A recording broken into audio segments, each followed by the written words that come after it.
ఆకు ఒక్కతో నువ్వొకటంటే పోక చెక్కతో నేరెండంటే అన్న చందంగానే ఉంటుంది రాజకీయం ఎప్పుడైనా సరే. జగన్కి వ్యతిరేకంగా ఓట్లు చీలకూడదు కాబట్టి తెలుగుదేశం భారతీయ జనతా పార్టీలను కలిపి జనసేనాని ఒక ప్రయత్నం చేశారు. అట్లాగే తనని తాను తగ్గించుకుంటూ సీట్లు తెలుగుదేశం వాళ్ళని తన పార్టీ తరపున కూడా సీట్లు ఇచ్చి మరి ఎట్టయినా జగన్ దించాలన్నటువంటిదే ఆయన ప్లానింగ్. మూడోది వచ్చేటప్పటికి జగన్కి వ్యతిరేకత క్రియేట్ చేయడం, అలాగే జాతీయ భారతీయ జనతా పార్టీ నాయకత్వం ద్వారా అధికార యంత్రాంగాన్ని కంట్రోల్ పెట్టడం, ఇవి పవన్ కళ్యాణ్ స్కెచ్లు. మరి జగన్ ఏం చేస్తాడు? చూస్తా కూర్చుంటాడా? రివర్స్ స్ట్రాటజీ చేస్తున్నాడు.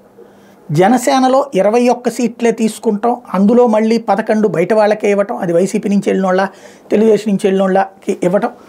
ఈ నేపథ్యంలో అసంతృప్తితో రగిలిపోతున్నటువంటి వాళ్ళని తన పార్టీలోకి చేర్చుకునేటటువంటి ప్రక్రియ. ఇప్పటికే 5 నియోజకవర్గాల వాళ్ళు అయ్యారు. ఇప్పుడు పోతిరి మహేష్ 6వ వాడు అవుతాడు. అదే సందర్భంలో జనసేన నుంచి ఎవరొచ్చేస్తున్నా వెంటనే తీసుకోవడానికి ఏర్పాట్లు చేస్తున్నారు. మరొక వైపున వచ్చేటప్పటికి పవన్ కళ్యాణ్ వ్యవహార శైలి వాళ్లతో విమర్శింపజేస్తాడు. జగన్ పవన్ కళ్యాణ్ ఎక్కువ మాట్లాడట్ల. ఇదివరకు 3వ పెళ్ళి 4వ పెళ్ళి ఇట్లాంటి మాట్లాడిని మ్యాక్సిమం చంద్రబాబునే టార్గెట్ చేస్తున్నాడు జగన్. పవన్ కళ్యాణ్ దత్తపుత్రుడని విమర్శించి వదిలేస్తున్నాడు. వీళ్ళకి విశ్వసనీయత ఎక్కడుందని విమర్శించి వదిలేస్తున్నాడు.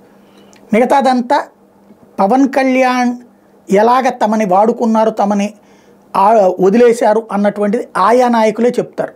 అది ఇప్పుడు జగన్ స్ట్రాటజీ. ఫలిస్తుందా లేదా రేపటి ఎన్నికల రిజల్ట్ తర్వాత తెలుస్తుంది. ఈలోపు ఎవరి ఆలోచన వాళ్ళదే.